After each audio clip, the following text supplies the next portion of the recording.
Salut à tous.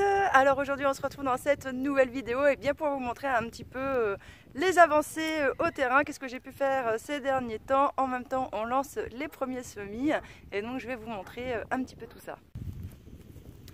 Alors déjà bien cette parcelle là ça y est, hein, on sent bien qu'avec la douceur de ces derniers temps et bien ça a un petit peu explosé. Donc là j'ai les chouquelles qui explosent. Alors j'ai ce chou là, vous voyez la tête qu'il a, il est tout sec au cœur. Alors je pense qu'il a peut-être dû avoir une bestiole ou quelque chose parce que celui-là il touchait pas le haut. On voit bien qu'il est quand même plus en bas comparé aux plantes qu'il y a autour. Donc le gel n'a pas pu toucher le dessus et donc c'est pas le gel qui a fait ça. Mais voilà, on voit bien que c'est tout foutu. Tout sec jusqu'au cœur, donc il y a eu un souci. Sinon, eh bien, tout le reste se porte bien. J'ai des blettes aussi qui commencent pas mal à exploser. Et j'ai mes petites salades, bon, elles sont petites parce que je pioche pas mal dedans, donc elles ont un peu de mal vraiment à grossir.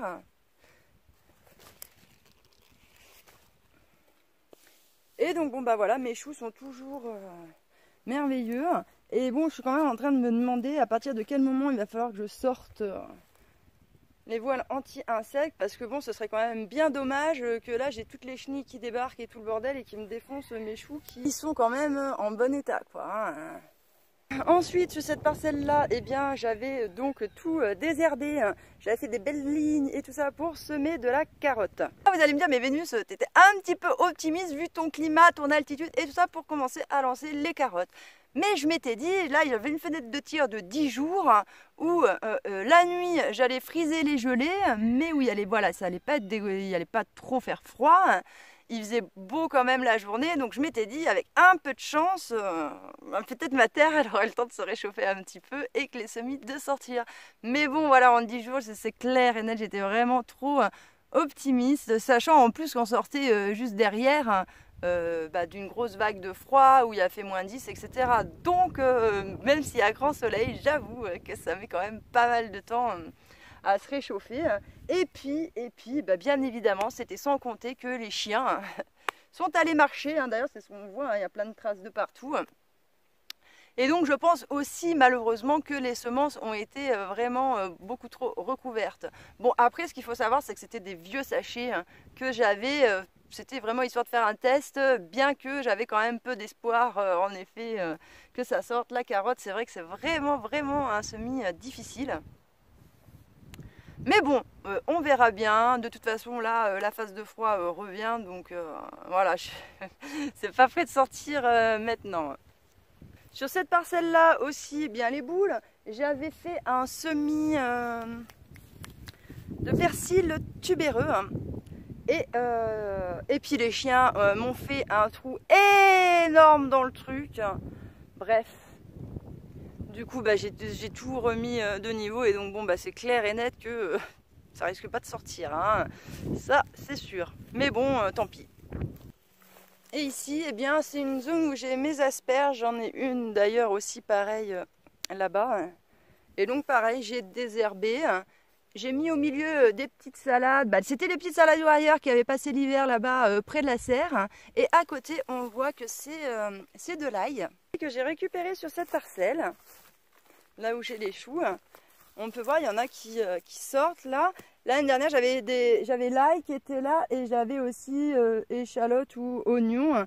Et bah, si vous voulez, avec la sécheresse que j'ai eue, bah, il n'y a rien que ça n'a rien donné. Donc bon, j'avais pas franchement envie de ramasser les tout petits trucs. Donc j'avais laissé en terre et du coup, bah, on peut voir, ça fait des touffes. Ça sort et ça fait plein de petits cailleux qui sont vraiment faciles à séparer et à repiquer. Donc bah, c'est ce que j'ai fait, je les ai enlevés, je les ai séparés et je les ai repiqués ailleurs. D'ailleurs là, ceux qui sont en train de sortir, je vais faire la même chose.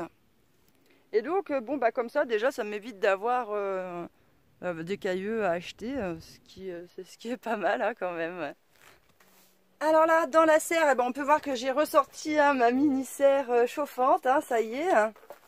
Et puis bah, j'ai lancé tout ce qui était piment et poivron et aubergine aussi. Donc là je commence à avoir le premier petit piment qui sort. Et puis pour le reste, bon bah c'est pas encore apparemment pour tout de suite. Là j'ai des petites boutures de tomates. J'en avais fait plus mais bon bah je pense que c'est aussi la saison etc. Bref je sais pas trop, mais ça n'a pas été une grande réussite sur celle que j'avais faite. Mais bon voilà, il y en a au moins quelques-unes qui ont résisté, c'est déjà pas mal. Et donc j'ai quand même mes tomates, je les ai quand même taillées assez sévèrement parce que déjà elles commençaient à avoir un peu des maladies etc. Vous voyez, celle-là elle est vraiment en piteux état, mais bon on voit qu'ici c'est super joli là aussi. Donc ce que j'ai fait c'est que je les ai dépotées, j'ai gratté un peu les racines parce que le pot était vraiment blindé, et comme j'avais taillé en plus des branchages, bon je me suis dit le ratio racine-branche, eh ben ça doit le faire quoi. Et donc j'ai remis après voilà de la bonne terre de façon à ce qu'elles aient quand même quelque chose à manger en attendant que je les mette en pleine terre. Là, je me suis fait un petit semis de radis et j'ai mon thé grec des montagnes. Alors, je savais pas, mais du coup, c'est perpétuel puisque c'est resté à l'année. Et donc ça, franchement, c'est super cool. Et donc, bon, bah voilà, là, j'ai fait un semis de fèves. C'est en train de sortir tout doucement. J'ai été gratter et tout pour voir. Ça va pas tarder à arriver. J'ai fait de la salade aussi. Je suis contente parce que j'avais fait des boutures de baies de mai et bon bah j'ai eu pas mal d'échecs, mais j'en ai quand même 2 qui ont pris, donc bah voilà, ça me rend en joie.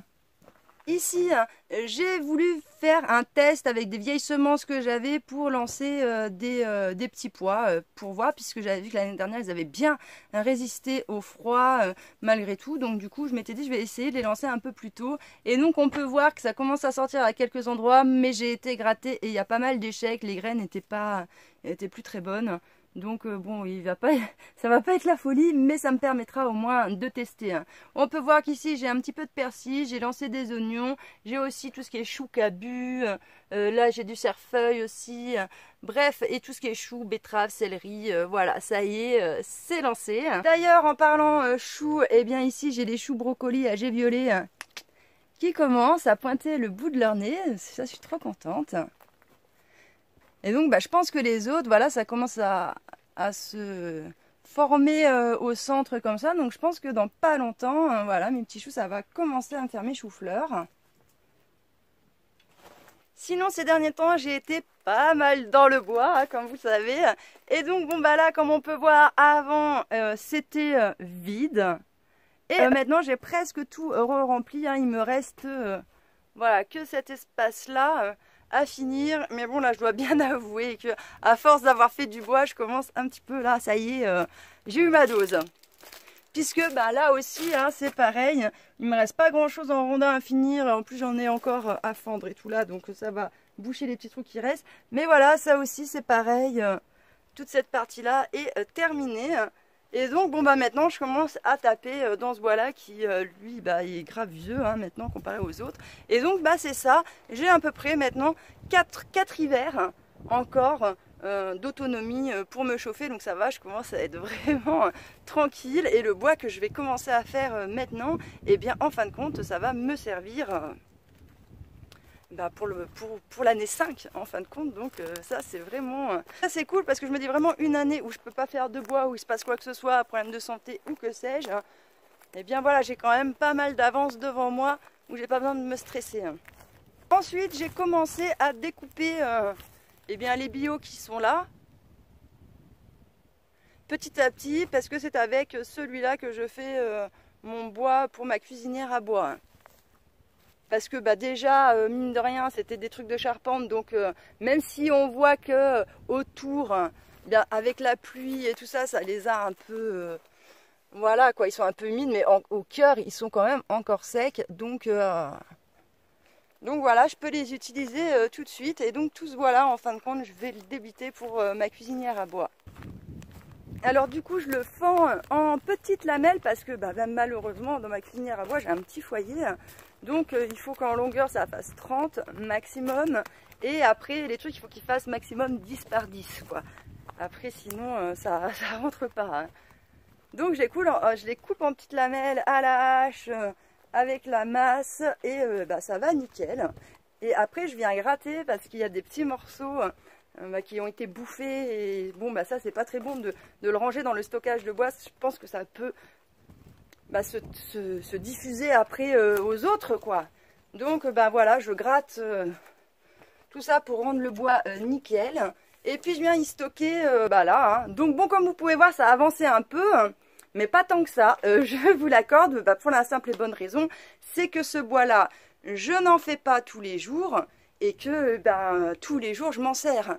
Donc à peine j'en ai fait que aussitôt c'est parti. Mais bon, c'est pas bien grave, hein, petit à petit ça va se remplir tranquillement. Ensuite, comme on peut voir, là il y a des petits passages hein, dans les genêts. J'ai dégagé aussi toute cette zone là dans l'optique agrandir le poulailler, car clairement mon berger allemand ne s'y fait pas. Hein, et là, je sais, il y en a pas qui me disent, mais si, Dani, on le marre avant et tout ça. Bon, déjà, moi, je marave pas mon chien, hein, il faut le savoir. Hein, et il y a des tempéraments, hein, c'est tout. Enfin, je sais pas, je pense que ceux qui font des commentaires en disant, ah, mais il suffit de faire ça avec le chien ou de faire ça, c'est peut-être ils en ont jamais eu. Hein, parce qu'il y a des chiens, ils sont têtus. Hein. Hein, et il y a des chiens, quand ils ont une idée dans la tête, ils ne l'ont pas ailleurs. Et ben lui, il est comme ça. Depuis tout petit, il est comme ça. C'est son tempérament. Et je vais vous dire, ça fait bientôt 1 an que les poules sont arrivées. Tous les matins que Dieu fasse, quand je vais ouvrir le poulailler, le mec, il est au taquet. Il zone devant le poulailler pendant des heures. Il lui faut grave du temps pour redescendre. Et quand il est redescendu, si les poules sortent et qu'il y en a une qui se met à courir, c'est mort. Il la chope. D'ailleurs, la dernière fois, pour la petite histoire et tout, j'étais là en train d'essayer de faire en sorte que ça se passe bien. Et je tourne la tête 5 minutes. Je retourne la tête, il avait mon petit coq d'amour dans la gueule. Bon, alors ça va, j'ai récupéré mon coq, il leur fait pas de mal, bien que quand même je soupçonne qu'il était en train de le prendre et de l'embarquer pour peut-être aller le bouffer tranquille ailleurs. Donc je sais pas trop s'il veut jouer, le bouffer ou quoi que ce soit, mais quoi qu'il en soit, il les chope. Donc c'est pas possible, il veut rien savoir, donc bon, on va pas se prendre la tête pour si peu, hein, c'est pas bien grave. De toute façon, mon berger allemand il est quand même vieillissant, hein, et dans 3 à 5 ans, grand maximum, il va passer l'arme à gauche. Donc bon, à ce moment-là, j'aviserai et je prendrai un chien tout bébé qui serait habitué aux poules et tout ça. Mais voilà, pour quelques années, franchement, je vais pas me casser la tête. Je vais agrandir le poulailler. Et puis voilà, hein. De toute façon, c'est comme ça. Il faut bien s'adapter et faire avec. Hein. Je vais pas, marave mon chien, l'abandonner et tout ça parce que monsieur...